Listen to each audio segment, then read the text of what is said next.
ध्यान मूलम गुरु मूर्ति पूजा मूलम गुरु पदम मंत्र मूलम गुरु वाक्यम मोक्ष मूलम गुरु कृपा।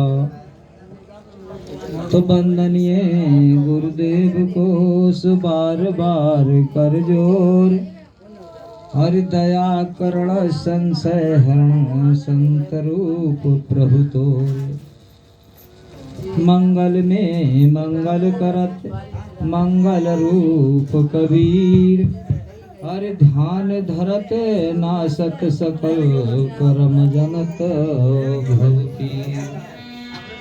तो बंदा सत्य कबीर को चरण कमल सिरनाय हर जास ज्ञान रवि कर निकरे सुभ्रम तन दे तन साय। तो ब्रह्म मिटायो पति विपट को और निकट लखायो सतनाम तासे गुरु को कीजियो कोटि कोटि प्रणाम। तो गुरु की महिमा कह न सकूं कायसी मत मोर और बिन है सहत बंधन करूं चरण कमल कर जो। तो सतगुरु दिल का चांदना बिन सतगुरु अंधेर और जिनको सतगुरु ना मिला सुजोर जबर का फेर। तो दीन बंद सुखरूप तुम सुकरुणा सिंधु कबीर और दया करो इस दास पर हरो विषम भवतीर। बोलिए विश्ववंदनीय सदगुरु कबीर साहेब की। साहेब के दरबार में जयकारा लगाओ हाथ उठा करके जोर से। बोलिए विश्ववंदनीय सदगुरु कबीर साहेब की जय। आज के आनंद की जय। कम से कम ये तो मालूम चले गांव में सत्संग होता है। तो गांव में आवाज ना पहुंच रही है। ध्यान मूलम गुरु मूर्ति पूजा मूलम गुरु पदम।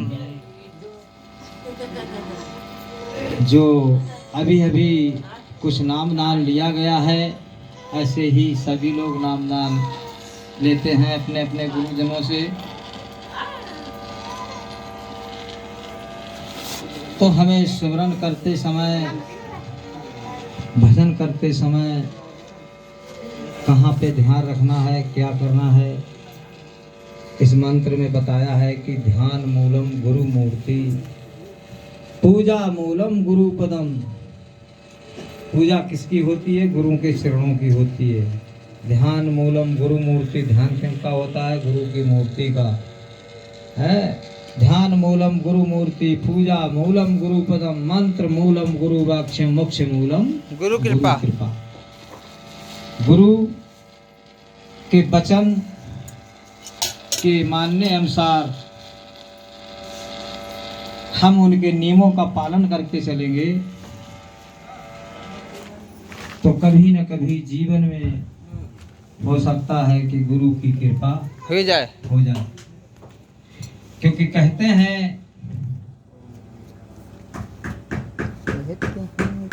कि जैसे ये फर्श पड़ी हुई है और इस पर रोज निकला जाए तो ये जहाँ से हमारी रास्ता बन जाती है और जहाँ से हम निकलते हैं तो वो घिस जाएगी और दूसरी जगह पर वो जहाँ से हम नहीं निकलते हैं तो वैसी ही बनी रहेगी है? तो बताते हैं कि करत करत अभ्यास कहो सुजड़ मत हो तो सुजान अरे रस्सी आवत जात से सुशील पर हो तो निशान। देखो नल से हम पानी भरते हैं इतना मोटा बोल्ट डालते हैं वो भी घिस जाता है एक दिन चलते चलते। इसी प्रकार से पहले कुआं बावली से जो पानी भरा जाता था तो लोहा भी घिस जाता था और रस्सी भी घिस जाती थी और रस्सी से जो उस कुएं की पार बोलते थे तो वो भी चाहे पत्थर की होती चाहे ईंट की होती वो भी घिस जाती थी एक दिन। ऐसे ही हम भजन सिमरन करते हैं तो करत करत अभ्यास को जड़ मत होत सुजान और रस्सी आवत जात से तो सिल पर होत निशान। एक दिन गुरु की कृपा अवश्य हो जाएगी। हल्के हल्के। और जैसे आज का मौसम अब कितना सुहाना है। और अभी कुछ देर पहले कितनी गड़बड़ इस थी। मौसम ने सत्संग का थोड़ा आनंद तो कम कर दिया, इंद्र लेकिन ये अच्छा किया।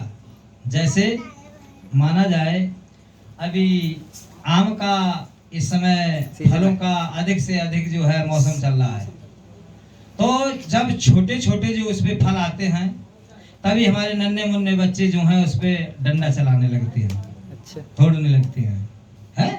और आंधी भी आती है, जैसे अभी ये तूफान आया तो उसमें भी झड़ जाते हैं, तो पवन देवता झड़ जाते हैं ना। और बच्चे भी उस पे डंडा चला करके तोड़ते हैं जब भी झड़ जाते हैं। और कभी कभी तो देखा है कि और भी बड़े बड़े भी तोड़ लेते हैं, लेकिन फिर भी कुछ ना कुछ फल बच जाते हैं, वही जा करके पकते हैं। तो सतगुरु कबीर साहब कहते हैं क्या कहते हैं कि भवजल में वो काग हैं, अरे कोई कोई हंस हमार, और कहे कबीर धर्मदास से सुखे लगा वो पार। क्योंकि अब देखिए जैसे उसका फलों का मौसम आया तो कोई कोई बचा, इसीलिए सत्संग जिसके जो भाग्य बोलते हैं, पीछे रखो। तो जिसके जब भाग्य में होता है उसी को प्राप्त होता है, सबको नहीं हो पाता है। वो किसी ना किसी कोई ना कोई बहाने से उसमें वहाँ का सत्संग, वहाँ का आनंद, उस पथ पे चलने के लिए वो मोड़ जरूर देगा। इसीलिए वैसे तो यहाँ पर बहुत भारी भीड़ भाड़ होती थोड़ी बहुत, लेकिन आज सब कुछ शांत हो गई। और कबीर का पंथ का जो सत्संग है वो भी 12 बजे से स्टार्ट होता है, ये भी समझ लीजिए आप लोग। कम से कम 12 बजे से कबीर पंथ का सत्संग जो है स्टार्ट होता है। इससे पहले तो भजन और हमारी ये जो आरती पूजा का विधि विधान है, इसी में हम सभी लोग लगे रहते हैं। और जब इससे हम निवृत्त होते हैं तो सत्संग की शुरुआत होती है, इससे पहले नहीं हो पाती। तो अब यहाँ पर देख लीजिए कितने लोग आए हुए हैं। सत्संग की महिमा अनंत है। रामायण में भी दर्शाई है कि बिन सत्संग विवेक न होई, बिन सत्संग विवेक न होई, और साहेब कृपा बिन शुभ नहीं हुई। कोई भाई राम कपने लगा लेते हैं। तो सफल कार्य जब ही होगा जब हम सत्संग में बैठेंगे, हम ध्यान धरेंगे। और जब तक हम किसी के पास नहीं जाएंगे, साधु संतों के पास नहीं जाएंगे, सत्य का सत्संग नहीं सुनेंगे, तब तक हमारे लिए जो चीज हमें प्राप्त करने के लिए इस संसार में भेजा गया है, जिसके लिए हम आए हैं, उसका पाना असंभव है। अर्थात हम सब कुछ पा सकते हैं। जैसे कि बताते हैं कि तात मिले मुनि मात मिले, सुत भ्रात मिले, यौवंती सुखदाई। राज मिले गज राज मिले, सब साज मिले, मन मंचित पाई, और लोक मिले पर लोक मिले, सुरलोक मिले, वैकुंठ जाई। और सुंदर साज समाज मिले, कोई चीज छूटी है ना मेरे भाइयों बंधुओं, इसमें कोई चीज नहीं छूटी है। यदि आपके पास धन नहीं है, धन की प्राप्त हो जाएगी, संतान नहीं है, संतान की प्राप्त हो जाएगी। सभा में, इस सभा में, इस संसार में यदि मान सम्मान नहीं है, वो भी प्राप्त कर सकते हो। अधिकार नहीं है, किसी का कोई अधिकार हमारे पास नहीं है, कोई डिग्री नहीं है, हम वो भी प्राप्त कर सकते हो। हैं? भाई बंधु कुटुंब कबीला, ये सब कुछ है हमारे पास। तात मिलाए मुनि मात मिलाए, सुत भ्रात मिलाए, यौवंती सुखदाई। पुत्र भैया बहुत सुख देने वाले हैं, स्त्री पुत्र सभी। तात मिलाए मुनि मात मिलाए, सुत भ्रात मिलाए, यौवंती सुखदाई। और राज मिलाए गजराज मिलाए, सब साज मिलाए वनवंचित भाई। अब जैसे ये साहब आए हैं बाजा बजाने के लिए, अगर इसको आप सीखना चाहो तो भी प्राप्त कर सकते हो, सीख सकते हो, ऐसा नहीं। कोई वहां से सीखकर नहीं आते हैं, सब यहाँ आ सकते हैं। तो हम हर प्रकार का हर चीज यहाँ पर आकर के हम प्राप्त कर सकते हैं। लेकिन क्या बताया है कि संत समागम दुर्लभ है। बिना संत के शरण में जाने से सत्य का सत्संग हम प्राप्त नहीं कर सकते हैं। अर्थात दुनिया की जो भी वस्तु है वो हम प्राप्त कर सकते हैं, बगैर संत की शरण में जाने से सत्य का सत्संग हम प्राप्त नहीं कर सकते हैं। अन्यथा हम हर चीज प्राप्त कर सकते हैं। देखिए जैसे शंकर जी के लिए बताया कि गुरु बिन भवन तरह न कोई और हर ब्रंच शंकर से मोहि। चाहे आप शंकर जैसे क्यों ना हो जाओ, लेकिन बिना गुरु के इस संसार में तर नहीं सकते हो। और शंकर जी भी पूजा करते हैं, दुनिया उन्हीं के चक्कर में पड़ी हुई है। शंकर जी 12-12 वर्ष की समाधि लगा जाते हैं, 1-1 वर्ष की तो कौन का, हमारी तो उम्र भी नहीं है इतनी। तो 1 घंटा का ना उस टाइम तो वो तो 12-12 वर्ष की समाधि लगा जाते हैं, वजन कितनी कितनी लगा जाते हैं। हमें तो ध्यान भी नहीं रहता कि आज भजन करने को है या नहीं है। कभी कभी 2-2, 3-3 दिन हो जाते हैं, भजनी पूजा नहीं हो पाती है। कहीं चले गए तुमने की आरती होना है भाई, पाठ होना करो, गुरु महिमा भूल लिए, सवेरे उठ के चले गए। 12-12 वर्ष के समाधि लगा जाते हैं शंकर जी, तो उन्होंने उनसे भी बड़ा कोई और है तभी तो लगाते हैं। अगर उनसे कोई बड़ा नहीं होता तो आज उनको समाधि लगाने की क्या जरूरत है, उनको पूजा पाठ करने की क्या जरूरत है। और पार्वती जी ने भी पूछा तो रामायण में भी लिखा है कि आदि नाम सुमिर भवानी और भव बंधन काटे नर ज्ञानी। कई आप किनका स्मरण करते हो महाराज, ये दुनिया सारी तुम्हें भगवान मानती है, सबका तुम कल्याण करते हो, और तुमसे भी बड़ा कोई है जो तुम 12-12 वर्ष की समाधि लगा जाते हो। तो उन्होंने कहा कि आदि नाम सुमिर भवानी, हे भवानी मैं उसको सुमिरता हूं जो आदि और अंत का दाता है, जो ज्ञानी पुरुष है। भवबंधन वही काट सकता है, अन्यथा मुझसे भवबंधन कटने वाला नहीं है। तो आदि माने सबसे पहले और अंत माने लास्ट, आखिर। ये पृथ्वी रची हुई है, ये जिस दिन प्रलय हो जाएगी। बताते हैं आदि अंत, जब तो बताया आदि और अंत। आदि नाम सुमिर भवानी, जो आदि पुरुष है मैं उसी के लिए सुमिरता हूं। समझ में आ रही साहब? आदि तो मैं उसी का ध्यान लगाता हूं, और हम और आप सभी लोग उनके चक्कर में मिलते पड़े हुए हैं। तो वो क्या हमारे लिए क्या दे सकते हैं? जो उनके पास देने की सामर्थ्य शक्ति है, जो आदेश मिला हुआ है वही तो वो दे सकते हैं, अन्यथा और तो कुछ चीज दे नहीं सकते।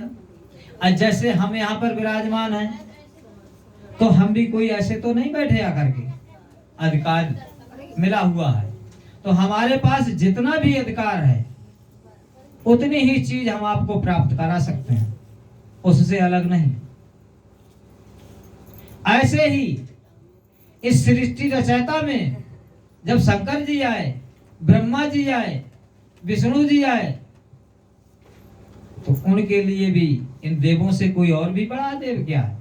यही तुम्हें सबसे बड़े तीन देव, त्रिलोकीनाथ जिसको कहते हैं, तीन देवा कहते हैं, यही तुम्हें सबसे बड़े। ब्रह्मा विष्णु महेश, इन्हीं की संसार में सारी पूजा होती है। लेकिन ब्रह्मा की पूजा कहीं नहीं होती है, केवल एक जगह होती है, पुष्कर में।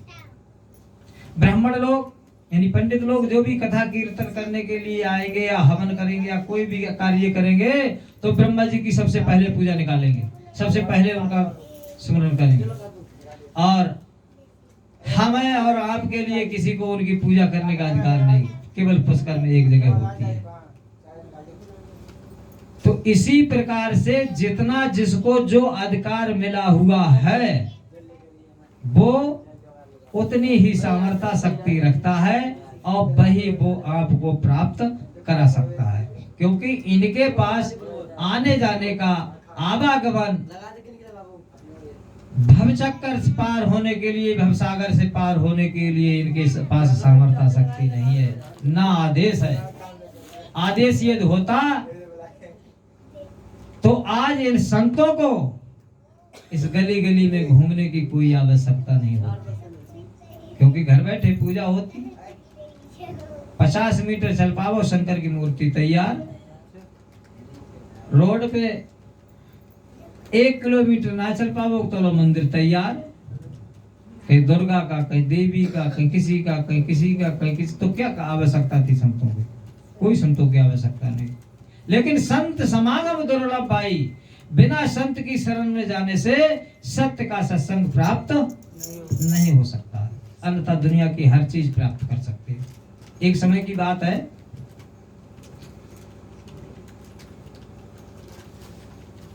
नारद जी एक बार जा रहे थे तो उन्होंने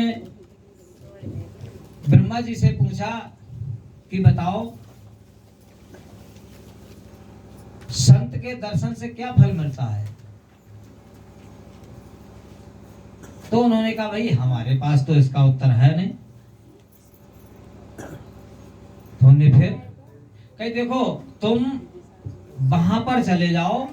उन्होंने एक जगह बता दी कि फला फला जगह पे चले जाओ और वहां पर बरसात के महीने में, अभी तो कंडा खैर थोप रहे हैं, थोड़े दिन बाद ये माद बोली जाती है, हमारे यहाँ गोबर इकट्ठा कर दिया जाता है तो उसमें एक गुमड़ीला बन जाता है काला काला भंवरे जैसा। तो उन्होंने एक जगह निश्चित कर दी ब्रह्मा जी ने कि चले जाओ वहां पर, और गोबर का ढेर लगा होगा और उसमें एक गुमड़ीला है, वो आपको बताएगा कि संत के दर्शन से क्या होता है, क्या फल प्राप्त होता है। तो नारद जी ने कही अच्छा महाराज वो किस जगह पर है? तो उन्होंने बता दिया कि चले जाओ मकरंदपुर में, इधर पूरब साइड में।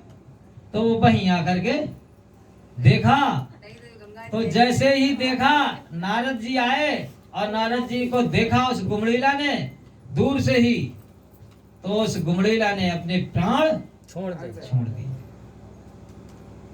अब जब प्राण छोड़ दिए तो नारद जी का संत स्वरूप था, तो उन्होंने क्या, ये तो बहुत हत्या का काम हो गया, अरे हम नहीं आते तो इसके प्राण बच जाते। चलो ठीक है, हम इसका भी उत्तर पूछेंगे। फिर वहां से वो तो खत्म हो गया, और उसके बाद में वो वहीं पर फिर पहुंचे जाकर के कि महाराज हम तो जैसे ही गए उसके पास और उसने मुझे देखा, और देखते देखते ही उसने अपने प्राणों को छोड़ दिया, शरीर त्याग दिया। ये तो अनर्थ हो गया, मुझे नहीं जाना चाहिए था। तो उन्होंने कहा तुम्हें उत्तर नहीं मिला? तो कि उत्तर भी नहीं मिला, वो बोला भी नहीं, वो तो वैसे ही शरीर त्याग दिया। महाराज मुझे उत्तर बता दीजिए, इसका क्या उत्तर है कि संत के दर्शन से क्या फल प्राप्त होता है? तो उन्होंने कहा अच्छा चलो ठीक है, वो तो अब शरीर त्याग गया, अब आप जाइए कि एक अभी अभी गाय जो है एक बछड़े का जन्म दिया है, और वो उनके यहाँ है, किसी का भी नाम बता दिया, और बताने के बाद में नारद जी जो थे वहीं का उन्होंने साफ साफ पता लिखा, और पता लिखने के बाद उन्हीं के गेट पर आ गए। तो देखते हैं कि गाय जो है उन्होंने जन्म दिया, लेकिन सही प्रकार से जो बच्चा था बछड़ा, लेकिन वो खड़ा नहीं हो पाया था, क्योंकि वैसे गाय का जो बछड़ा है वो जल्दी खड़ा हो जाता है, लेकिन फिर भी वो खड़ा नहीं हो पाया था। तो नारद जी आए और द्वारे से देखा, जैसे ही उस बच्चे की दृष्टि पड़ी नारद जी पे, तो उसने भी प्राण छोड़ दिए। तो उन्होंने कहा ये तो बहुत मुश्किल वाली बात हो गई, हम 2 बार जा चुके हैं और दोनों बार ऐसा ही हुआ, अब क्या होना चाहिए? कि मुझे तो उत्तर नहीं मिलता है कि संत से के दर्शन से क्या फल प्राप्त होता है। फिर वो फिर से गए, कहने लगे महाराज बछड़ा से तो जैसे ही उसने हमारी दृष्टि को देखा और हमने उसको देखा, दृष्टि से दृष्टि मिली तो उसने प्राण छोड़ दिए और शरीर त्याग दिया। अब बताओ, वहां बता रहे थे कि वो बताएगा, अब कहाँ जाए पूछने के लिए। तो उन्होंने कि धीरज धरो, मैं बताता हूँ। तो उन्होंने कहा कि भाई देखो, पहले के जमाने में राजा महाराजा थे, आज प्रधान जी चल रहे हैं। तो उन्होंने कहा कि भला जगह चले जाओ और एक राजा के यहाँ एक बच्चे का जन्म हुआ है, अभी अभी हुआ है, और वो बच्चा बताएगा। क्योंकि नारद जी जो हैं वो भी सृष्टि रचयिता के हैं। 4 प्रकार की खानी है, चारों लोग लगे हैं इस खानी में अपनी अपनी उत्पन्न करने में। ब्रह्मा जी के लिए बच्चा की खानी दी गई है, तो वो उसी का अपने पालन पोषण करके करते हैं। तो ब्रह्मा जी ने उनके लिए बताया कि चले जाओ, वहां एक बच्चे का जन्म हुआ है राजा के यहाँ, और वो बताएगा उत्तर। नारद जी ने उत्तर लिखा फटाफट, जब उनका ठिया मुकाम लिख करके, और वहीं राजा के पास पहुंच गए। दरबार में जाकर के पेश हो गए तो राजा ने देखा कि वो नारद जी आ गए, नारद जी आ गए। तो उन्होंने कहा नारद जी आओ आओ बैठो। तो उनका स्वागत हुआ, बैठे। तो कहने लगे बताओ नारद जी, जलपान हुआ, और कहने लगे बताओ कैसा आना हुआ। उन्होंने महाराज आए का है कि मैंने सुना है कि अभी अभी आपके यहाँ बच्चे का जन्म हुआ है और मुझे उससे एक प्रश्न करना है। तो बोले अरे कैसी बातें करते हो, वो अभी हम तो, हमारे पास तो अभी सूचना भी नहीं आई है कि बच्चे का जन्म हुआ, वो उधर जनान खाने में होगा, हम तो इधर कचेरी में हैं, और वो अभी का बच्चा वो क्या उत्तर देगा। तो उन्होंने नहीं महाराज, जन्म हो चुका है और उस बच्चे को लाइए और मैं उससे कुछ प्रश्न करूंगा। तो राजा ने जैसे ही अपने जनान खाने के लिए सूचना भेजी, तो उधर से जो उनकी वो थी, क्या कहते हैं, दाई, तो दाई और उसको कुछ कहते हैं, देखो आने जाने वाली वो क्या होती है ना, सेवा करने वाले सभी लोग।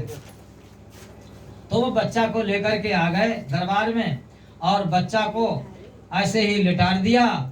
और लिटारने के बाद में नारद जी कहने लगे कि बताओ कि संत के दर्शन से क्या फल प्राप्त होता है। तो बच्चा कहने लगा कि हे नारद जी, क्या आप भी, आपकी आंखें नहीं खुली हैं। तो उन्होंने कहा कैसे। अरे मैं ये पूछ रहा हूं कि संत के दर्शन से क्या प्राप्त होता है। तो उन्होंने कहा कि नारद जी, क्या अभी आपकी आंखें नहीं खुली, आपके समझ में नहीं आई है क्या। नहीं, मेरे तो समझ में नहीं आई। कहीं तो सुन लीजिए, कई पहले जन्म में मैं गुमड़ीला था और मैं 84 लाख योनियों को मजा करके तो मुझे मानस प्राप्त मिलता था, और अब की तुमने मुझे दर्शन दे दिए, तुम्हारी बोनी कट गई। दूसरी बार दर्शन दिए तो मैं गाय के पेट में मेरा जन्म हुआ, और तीसरी बार में मुझे मानस का तन मिल गया। 84 लाख योनिया जन्म में कितने दिनों में काटता, और देखिए तीसरी बार में ही मैंने मानस का तन पा लिया है। इसीलिए तुम कहते हो कि संत के दर्शन से क्या फल प्राप्त होता है, तो यही प्राप्त होता है कि एक इस जन्म में पाकर के अब हम चाहे जो भी कर सकते हैं, चाहे भक्ति कर सकते हैं, चाहे शुभ कार्य कर सकते हैं, चाहे अशुभ कार्य कर सकते हैं। बोलो सतगुरु कबीर साहेब की जय। एक भजन गा देंगे तहीं पर